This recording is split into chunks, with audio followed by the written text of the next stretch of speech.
¡Abre la sesión! Excelencia, aquí tiene el informe de la tesorería. Espero que esté claro. ¿Claro? Hasta un crío de 4 años podría comprenderlo. Búsqueme un crío de 4 años. A mí me parece chino. Yo te lo explico. Así funciona esto. Tercera temporada de Así Funciona Esto, Ana Comellas. ¿Qué tal, Ana? Muy bien, Juanra, contigo. Y, ¿verdad? Sí. Después de tanto tiempo. Fíjate. Pues sí, mucho. Ya te echaba de menos. Ah, sí. Sí. Y estamos grabando un día 21. Y eso me encanta. ¿Sabes que hace 1 año y 11 meses estábamos grabando nuestro primer episodio? Por supuesto, Juanra, Lucas, lo de llevar las cuentas ya sabes que se me da. Aunque tengo que confesar que para las mías, las de llegar a fin de mes, pues bueno, lo llevo de aquella manera. Ya, no vamos a entrar en detalles porque si hablamos de lo mío... ¿Cómo nos vamos a plantear esta tercera temporada, querida Ana Comellas? Pues con mucha curiosidad por la economía y la sociedad que se organiza en torno a ella, como las otras dos, Juanra, intentando entender, explicar, conocer, pero voy a proponerte algún cambio, a ver qué te parece. Dispara, soy todo oídos. Pues lo primero que voy a proponerte es volver a nuestra esencia inicial, Juanra, a tener más charletas entre tú y yo en torno a conceptos económicos. Sí. Ya hemos explicado muchos, los tipos de interés, la inflación, las materias primas, el dinero y las criptomonedas, el mercado de trabajo, la economía sumergida, la deuda pública, el mercado de la electricidad, los videojuegos, la seguridad social, la banca, fondos de inversión, la lotería, las pensiones, los indicadores económicos, los impuestos, pero nos quedan un montón y tenemos que acabar la colección, si es que tiene fin. Sí, pensaba que tal y como lo estabas enunciando, pero te lo compro porque yo aprendo mucho contigo y eso de hacer preguntas a mí también es algo que se me da, pero ¿cómo te va a dar tiempo a llegar a todo, querida? Pues con mi segunda propuesta, Juanra, ¿qué te parece si pasamos de publicar semanalmente a hacerlo cada 2 semanitas? ¿Trabajar menos? No. ya lo sé, más ya te veo. Más intensamente. Sí, tú eres más estajanovista. Bueno, bien, me parece bien. Más tiempo para preparar bien los temas. Y ya puestos, ¿me aceptarías tú una propuesta? Por supuesto, señor Lucas. En la primera temporada hicimos varios reportajes. El del semillero de Europa, los 2 de la Casa de la Moneda. Sí quiero. Sí, aún no te lo he pedido. Pero quiero. Tengo, de hecho, alguno en mente. Y como ahora tendremos más tiempo para prepararlos, pues sí, quiero hacer algún reportaje. Vamos a hacer economía periodística. A ver, ¿no será periodismo económico? No exactamente, Juanra. Vamos a hacerlo muy nuestro, como todo lo demás, sin etiquetas. Vale. ¿Y con qué tema propones abrir esta temporada, Ana? Pues, Juanra, con un tema que vamos a abordar en varios episodios. Y vamos a abrir hoy el melón, en formato reflexión. ¿Estás listo? Sí, por supuesto. Pues así funciona esto de la tecnología y su impacto en la economía y las personas. Me pones difícil la primera pregunta de rigor. Te pregunto que qué es la economía, que qué es la tecnología. Claro, y me pregunto al mismo tiempo, ¿no deberíamos saberlo a estas alturas? Te voy a plantear yo la pregunta que quiero que contestemos como conclusión al episodio. Y luego te respondo las otras dos, por si acaso. ¿Por qué no lo estás poniendo tan difícil hoy en el estreno? Venga, va, dale. Bueno, ¿tú crees que la tecnología acerca o aleja a las personas? Cerca, lejos. Barrio Sésamo. Pues así, sin la reflexión que haremos, me viene a la cabeza el confinamiento durante la pandemia. Incluso los que no estaban familiarizados con ella entraron de lleno en la tecnología para relacionarse con la familia y los amigos, para trabajar, para hacer gestiones con la administración, para comprar. Leí en algún sitio que el avance en el uso de la tecnología digital había sido como el equivalente a 10 años en ese tiempo, en esos meses de confinamiento, tanto para el público general como para muchas empresas. Y paradójicamente, aunque la tecnología nos acercaba, lo que más echábamos de menos y no podíamos conseguir de ella era un abrazo. Uh-huh. Al final, la tecnología no es más que una herramienta, un conjunto de conocimientos que nos facilitan la adaptación al medio. Nos ayudan a satisfacer una necesidad o nos permiten crear bienes y servicios. Tecnología es Internet, pero también es la rueda. Y la tecnología tiene mucho que ver con la economía, porque la economía es cómo se organiza una sociedad para producir, distribuir y consumir bienes y servicios. Y también para garantizar el bienestar de sus ciudadanos, de las personas que participan de ella. La tecnología posibilita que exista esa economía y además define sus contornos, sus límites, y ahora te explico. Con cada avance tecnológico ampliamos esos límites, conseguimos que se pueda producir más, que se distribuya mejor, que se consuman nuevos bienes o que tengamos una mayor calidad de vida. Y como te digo, esto aplica a la rueda y a Internet. Ampliamos y modificamos. Sería una cosa así, a ver si nos encaja la metáfora. Como soplar en una pompa de jabón. Se va haciendo cada vez más grande, pero no es como un globo, no crece de igual manera por todos los bordes.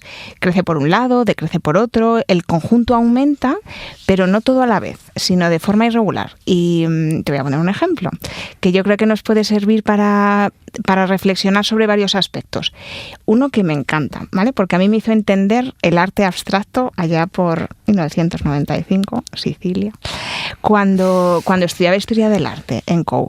La cámara de fotos. Desde luego, esta es, no sé si artística, pero es un puntito poética, eso, con las pompas de jabón, para hablar de tecnología y las fronteras de la economía. Sigo atento a tus palabras. Es que, Juan Rayón, aunque no te lo creas, soy de letras. No. La que consideramos la primera fotografía se hizo en París y la tomó un pintor y decorador teatral, Louis Daguerre, en 1838, en un boulevard parisino.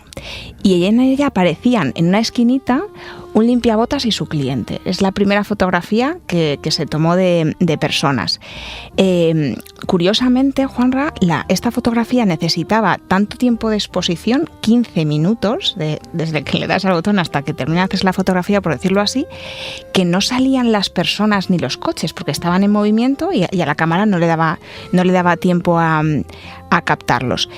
Y bueno, como en todo nuevo invento, Daguerre no solamente se basó en su propia investigación, sino en tecnología que ya existía, como la cámara oscura, y en investigaciones de sus contemporáneos, como Nips. Y el primer apunte económico.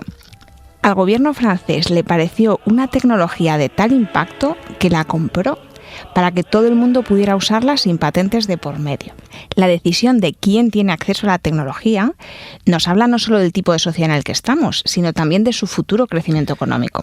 Esa es una de las razones por las que la tecnología crece en los últimos años de manera exponencial, porque el acceso a ella es mucho más sencillo y eso permite que se cree tecnología nueva a partir de la anterior. Uh-huh. El conocimiento no está encerrado en abadías, sino compartido en universidades. Y en redes también, exactamente, Juanra. Quizás esa sea una de las razones por las que la fotografía se impuso tan rápidamente. No tan rápido como el teléfono móvil, pero sí bastante para la época. Te contaba que esta fotografía necesitaba 15 minutos para imprimir la imagen en una placa metálica y además no se podían hacer copias, pero solo 40 años más tarde, en 1878, Charles Bennett consiguió tomar una fotografía en menos de un segundo y con una técnica que permitía revelar las fotografías y hacer varias copias. Y 10 años después, Kodak inventaba los carretes enrollables. Y por hacerlo corto, Juanra, 100 años más tarde, a todos los niños nos regalaban una cámara de fotos en nuestra primera comunión. ¿A ti también? A mí también. Y a mí, sí. Con gran impacto en la economía mundial. Pues ya verás cómo sí. Vamos a volver a esa pompa de jabón que empezaba a formarse con la invención de la fotografía, porque llega el segundo impacto económico. Esta vez el borde de la pompa va a venirse para adentro. Toda una profesión, la de pintor, se ve amenazada. Porque ¿para qué necesito a un Goya que retrate a toda la familia de Carlos IV si puedo hacerles una foto? Y en vez de tenerles 15 días posando, solo necesito, bueno, al principio 15 minutos. Bueno, si me preguntas, en Palacio queda más aparente un óleo de 2 metros por 80 por 3,30 pintado por uno de los mayores referentes de la pintura que una imagen tamaño tarjeta de visita que puede hacer cualquiera, pero... Yo estoy de acuerdo contigo. Cuando tenga un palacio voy a encargar un cuadro tipo Escarlata O'Hara también. Pero esa necesidad de captar la realidad la cubre una máquina y no necesariamente un pintor, una persona, en menos tiempo, con más fiabilidad y ejecutado por alguien experto en ese momento, un fotógrafo, pero sin especial talento artístico y de forma mucho más económica. ¿Esto te recuerda alguna tecnología y amenaza actual en determinadas profesiones?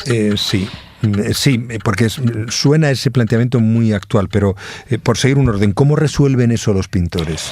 Pues ya no tiene sentido que reflejen la realidad en sus cuadros, aunque muchos van a seguir haciéndolo, porque efectivamente es más bello y humano un cuadro que una fotografía.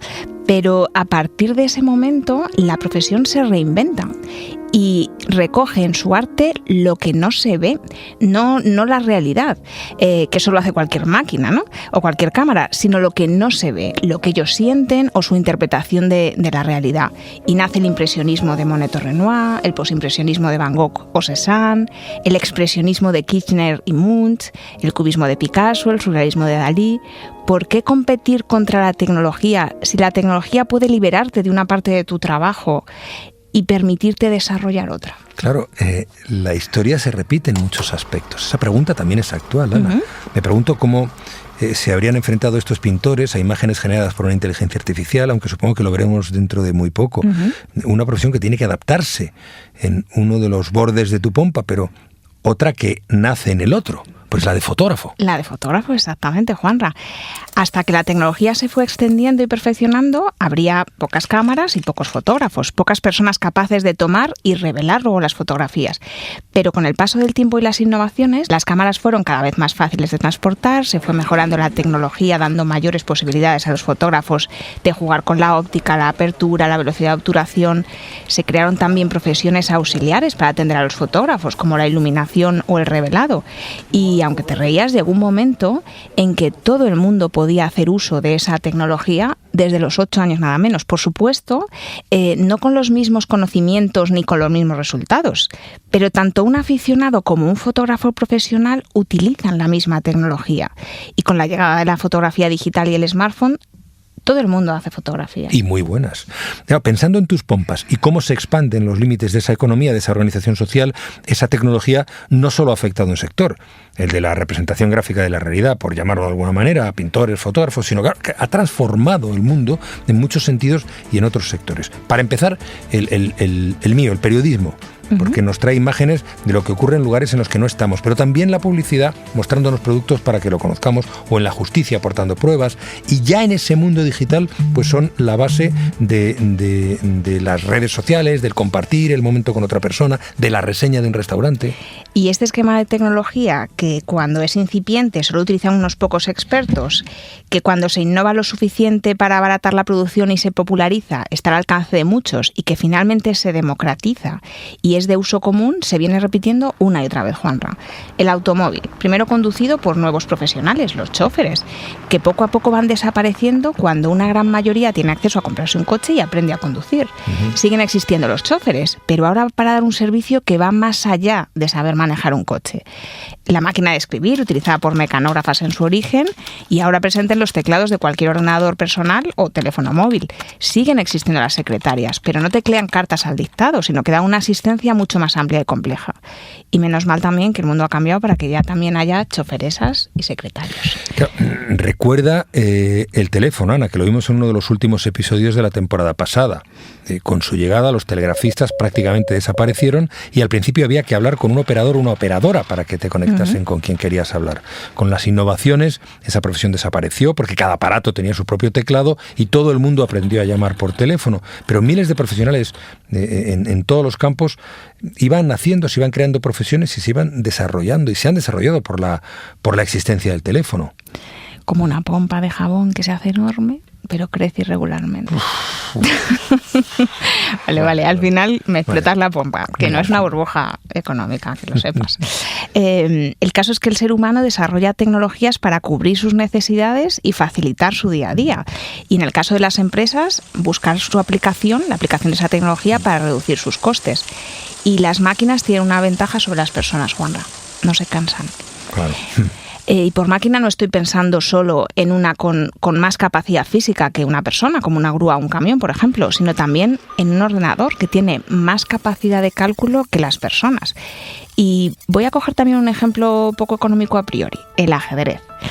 Una persona aprende a jugar al ajedrez con un maestro, alguien que ya sabe jugar, se forma, juega muchas partidas, pone en práctica tácticas, acierta, se equivoca, tiene contrincantes con otras técnicas con los que va ganando experiencia y esto lo va desarrollando pues, a lo largo de una serie de años. A una máquina le dan las reglas del ajedrez y se dedica 24/7 a probar todas las jugadas posibles, lógicas o no, y a analizar lo que ocurre, a proyectar la jugada siguiente y es capaz de gestionar cientos de posibilidades a la vez. Es lo que se llama en computación fuerza bruta. Claro, recuerdo perfectamente como en 1997, creo que era todo el mundo contenía el aliento con la partida del ordenador Deep Blue y Kasparov, y ya entonces muchos se preguntaban si la inteligencia artificial terminaría derrotando a la humana como en aquella partida de ajedrez. Pues ha pasado más de un cuarto de siglo, Juanra, esa inteligencia artificial ha cambiado y ahora escribe libros o crea imágenes.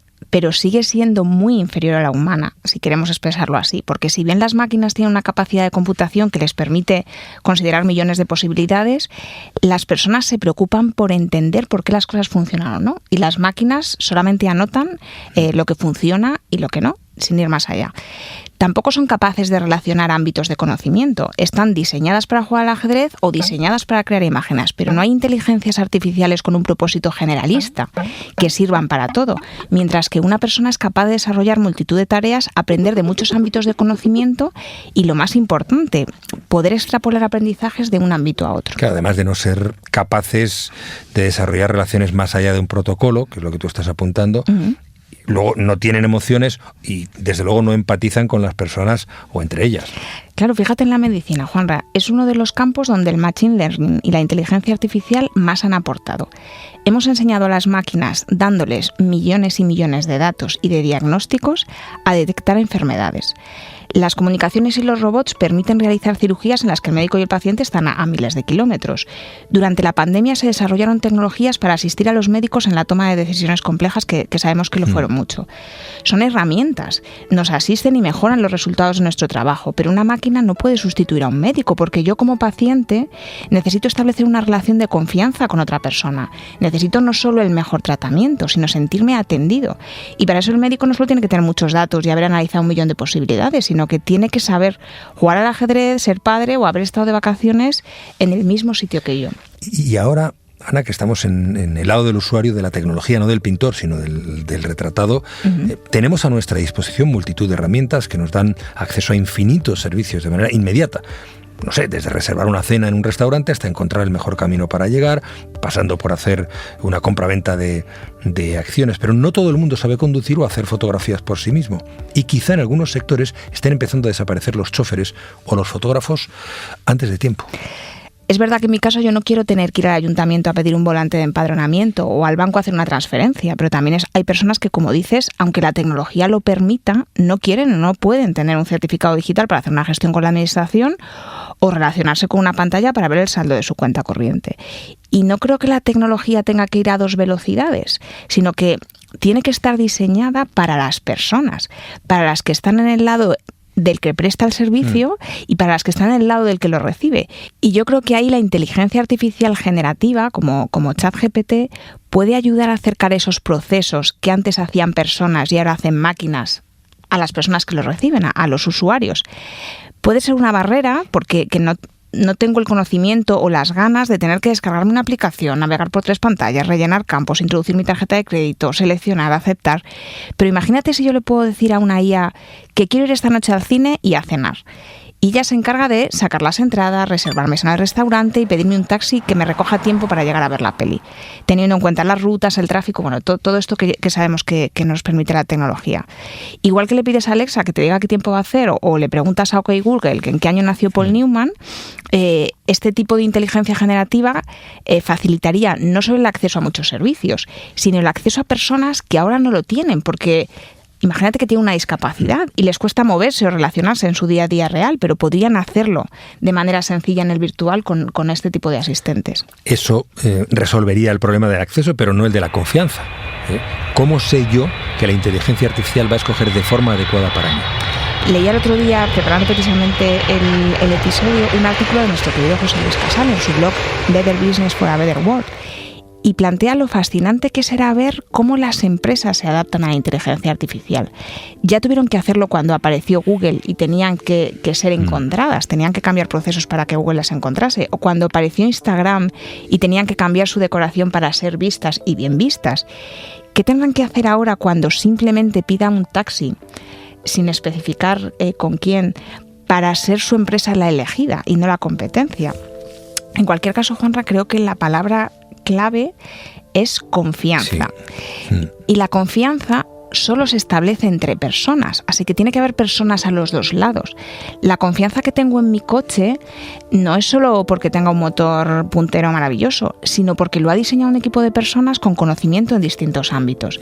La confianza que tengo en la aplicación de mi banco no es solamente porque me haga las transferencias bien y de forma segura, sino porque hay una persona en la oficina, en la app o al otro lado de un teléfono dispuesta a ayudarme y acompañarme en la toma de decisiones.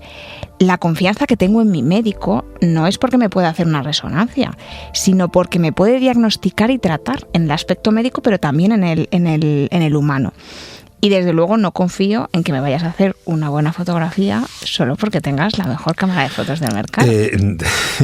Desde luego.